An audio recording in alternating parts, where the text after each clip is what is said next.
नमस्कार, मैं हूं आपके साथ अनुष्का राय। आइए अब बढ़ते हैं आज की खास खबर की ओर। फाइटर एकेडमी संचालक मनोज सिसोदिया के साथ खास बातचीत। लहरों से टकराकर नौका पार नहीं होती, लहरों से टकराकर नौका पार नहीं होती, मेहनत करने वालों की कभी हार नहीं होती।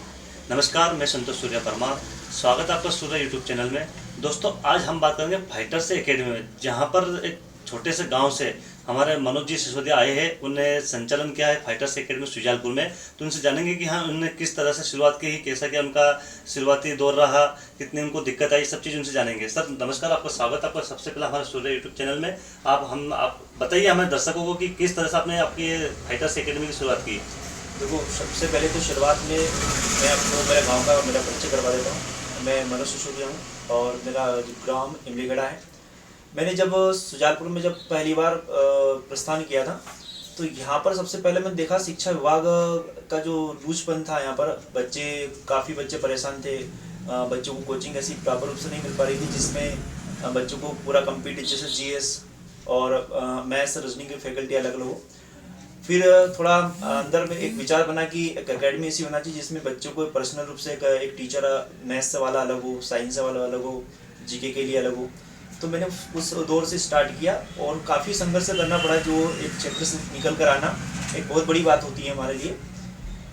जब हम आए थे गांव से तो काफ़ी लोगों ने भी कहा था कि यार बहुत बड़ी सुजालपुर है, सुजालपुर के अंदर कोचिंग चलाना मतलब छोटी स्तर की बात नहीं है। परंतु एक कहते हैं ना कि आपके अगर विपक्ष में व्यक्ति हैं तो आपको विपक्ष हमेशा सफल बनाता है। और ऐसे तो इष्ट की कृपा है, और इष्ट की कृपा से ही और भी हम सफल हो सकते हैं इन चीज़ों में। परंतु सबसे बड़ी जो आपको सफल बनाने के लिए जो होते हैं वो आपका गांव ही आपको आगे बढ़ाने के लिए होता है। जो आप जब तक आपके साथ विपक्ष नहीं रहेंगे, जब तक आप किसी भी क्षेत्र में आप सफल नहीं हो सकते, क्योंकि विपक्ष होना अनिवार्य होता है।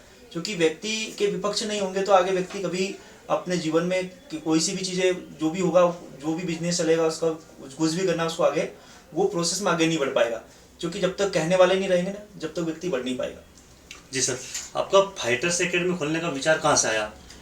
तो सर, फाइटर एकेडमी खोलने का विचार तो यही बना था कि जब हम स्टार्ट किया था यहाँ से सुजालपुर के अंदर, तो यहाँ पर बच्चों का जो रुझान था, यहाँ पर देखा गया कि सुजालपुर के बच्चे को एक व्यवस्था पूर्ण रूप से नहीं मिल पा रही थी। जैसे ग्राउंड व्यवस्था नहीं मिल पा रही थी, लाइब्रेरी व्यवस्था नहीं मिल पा रही थी, और बच्चे काफ़ी निराश दिखते थे यहाँ पर। कि मध्य प्रदेश पुलिस के लिए जब हमने स्टार्ट किया था तो सर्वप्रथम रेलवे की एक एग्ज़ाम की भर्ती हुई थी, उसमें हमने बच्चों के साथ काफ़ी अच्छा प्रयास किया। 45 बच्चे थे जिसमें से 17 बच्चों को आरपीएफ में सफलता मिली थी। उस समय से थोड़ा लगाया कि यहाँ के बच्चे रुझान हैं इन बच्चों के पढ़ने में। तो फिर उस क्षेत्र में हमने एक छोटा सा कदम उठाया कि एकेडमी एक ऐसे स्तर पर खोली जाए कि यहाँ पर काफ़ी अच्छे बच्चों को एजुकेशन मिले, और उसको सिलेक्शन की एक चाहत होती है बच्चों की, और सिलेक्शन मिलेगा तो बच्चा आएगा जरूर। और वही स्टार्ट किया मैंने। सर, अभी तक फाइटर्स एकेडमी में टोटल कितने स्टूडेंट हैं और अभी कितने का अपने गवर्नमेंट में और मतलब कितना का अभी तक चयन होगा अपने एकेडमी से? अभी वर्तमान में जो फाइटर संस्था के अंदर लाइव दोनों को मिलाकर 600 बच्चे की स्ट्रेंथ है अभी यहाँ पर संख्या, जिसमें से अभी तक बच्चे अपनी एकेडमी से 150 बच्चे गवर्नमेंट जॉब के अंदर अभी स्थापित किए। और उसमें जैसे एग्जाम होती है, जैसे लिखित परीक्षा होती है, आर्मी है, एसएससी जीडी है, इन एग्जाम को क्वालिफाइड करते हुए तो कम से कम 300 बच्चों ने भी यहाँ से एकेडमी से एग्जाम को भी पास किया है।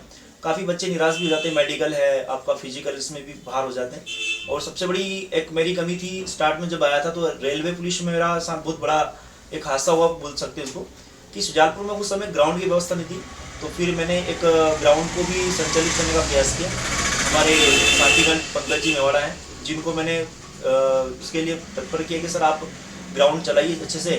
तो ग्राउंड में अच्छा फोकस किया और ग्राउंड से भी काफ़ी बच्चे को सिलेक्शन हुआ इसमें। तो वो ग्राउंड एक मेन हो गया था यहाँ एकेडमी के अंदर। और कुछ भी और कभी भी जो आप बोल सकते हैं लाइब्रेरी व्यवस्था बच्चे को बैठने के लिए चाहिए थी। ठीक है, बच्चों ने शुरुआत टेबल से की, उसके बाद आज कैबिन वगैरह व्यवस्था भी दे रहे बच्चों को। सर, अपनी एकेडमी ऑनलाइन भी आपने देखा है कि आपको ऑनलाइन पर भी बहुत अच्छा रिस्पॉन्स मिलता है, तो आपने इसको सफल कैसे किया? कैसे आपको इतना अच्छा मतलब मार्गदर्शक मिला, उसके बारे में थोड़ा। सबकी एक चाहत होती है, जैसे आप भी है। यूट्यूब पर आना हर व्यक्ति के लिए पॉसिबल है, कोई बड़ी बात नहीं है यूट्यूब पर आना, परंतु उसको रन करना बहुत बड़ी बात है। आज जैसे आपने शुरुआत की ऑनलाइन की, मैंने भी एक छोटे स्तर से की थी, एक वीडियो, छोटा सा वीडियो बनाया था, धीरे धीरे वो वायरल होता गया। फिर मन की जिज्ञासा बढ़ती गई कि यूट्यूब से वीडियो बनाए ऐसे, और एक वीडियो ऐसा हुआ था मेरा जिसमें 33 मिलियन के लगभग मेरा वीडियो हो गया था, जिसके बाद मेरे अंदर एक ऐसा ऊर्जा पैदा हुई कि आप नहीं, अब संस्था के यूट्यूब का चैनल भी होना चाहिए, अच्छा से बढ़िया उसको हमने रन किया और आज वर्तमान में ऑनलाइन क्लास भी चल रही है रेगुलर एकेडमी की। तो वही है, आपकी किस्मत भी होना चाहिए, किसी एक ऐसी चीज़ आपके जीवन में मिलेगी जो आपको सफल बना देगी, और हमेशा ये हमें रखना चाहिए। बहुत काफ़ी इंटरव्यू में हमने देखे, बहुत ऐसा उदाहरण भी देखने को मिले। आज वर्तमान में जैसे हम सीएम की बात कर सकते हैं, भी वर्तमान में राजस्थान से जो पहली बार सीएम की इसमें लड़े हैं, पर वो उनकी किस्मत उनको सफल बना के लाई है। आज उनसे बहुत पहले भी योद्धा भी हैं, तो कहते हैं कि किस्मत भी होना चाहिए ऐसी लाइन में। और मैंने आप जो किया वो मेरा वीडियो हुआ था, उसमें से 1,50,000 सब्सक्राइबर भी बढ़े मेरे। तो वही है कि आप करते रहिए और प्रयास जरूरी है, जीवन का सबसे मूल मंत्र यही है, प्रयास करते रहो। और सबसे बड़ा आपका विपक्ष होना चाहिए।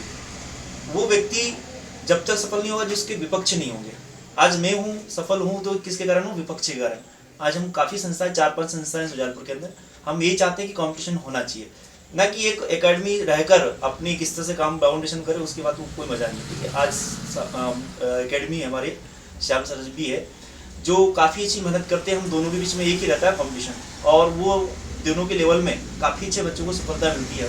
और यही चाहते हैं हम सुजालपुर के अंदर शिक्षा को अगर आगे बढ़ाना है तो बिल्कुल आपको विपक्ष जरूर होना चाहिए। सर, फाइटर्स एकेडमी को सफल बनाने का मूल मंत्र क्या आपका? सबसे मेन चीज मेरे को जानना। मूल मंत्र ये इसका तो सर, मूल मंत्र तो यही है, आपको पता है कि प्रयास ही सबसे बड़ी चीज़ है। आप किसी भी क्षेत्र में आप जाते हो, बहुत से लोग आते हैं इस मार्केट के अंदर और वो सोचते हैं कि हम बहुत जल्दी सफल हो जाएंगे, तो ये छोटा रास्ता नहीं है। इस मार्ग पर चलने के लिए आपको काफ़ी समय देना पड़ेगा, परंतु आपका एक ये भी है कि आपकी किस्मत में भी एक चीज़ लिखी होना चाहिए, और किस्मत से ज़्यादा मेहनत भी जरूरी है। और मैं सबसे बड़े मेरे इष्ट भी हैं, मैं माँ पचेटी और श्री देवनारायण कालाजी महाराज को भी बहुत अच्छे से, मेरी एक अंदर की आस्था जिस हर व्यक्ति की होती है, अपनी जो आस्था को लेकर चलता है वो हमेशा सक्सेस भी होता है। और वो आस्था से लेकर मैं हमेशा गांव के बारे में सोचता कि यार, मैं जब जिस गांव से निकला था उस गांव के लोग यही कहते थे कि भाई क्या आगे वहाँ सुजालपुर में 3-4 महीने बाद एकेडमी बंद कर देंगे, ऐसा कर देंगे, मतलब बहुत सी चीज़ें ऐसे बातें आती थी। परंतु मैंने दिमाग में ये बनाया था कि मुझे सफल होना है। अगर मैं गाँव लौट कर भी गया तो मैं सफल नहीं हो पाऊंगा। और आज अगर मेरे को सफल भी बनाया है तो मेरे गाँव ने सफल बनाया, क्योंकि आपको अगर नहीं बोलेंगे तो आप सफल ही नहीं हो सकते हो। ठीक है, क्योंकि आपके विपक्ष में बोलना चाहिए, है ना। आपके पक्ष में रहेंगे तो मजा नहीं आएगा जीवन में सफल होने के लिए। आपने गाँव में भी देखा होगा कि छोटे छोटे गाँव में अगर एक मकान बना तो व्यक्ति सामने वाला। इस अंक में फिलहाल इतना ही। अगले अंक में आपसे फिर होगी मुलाकात, तब तक के लिए नमस्कार।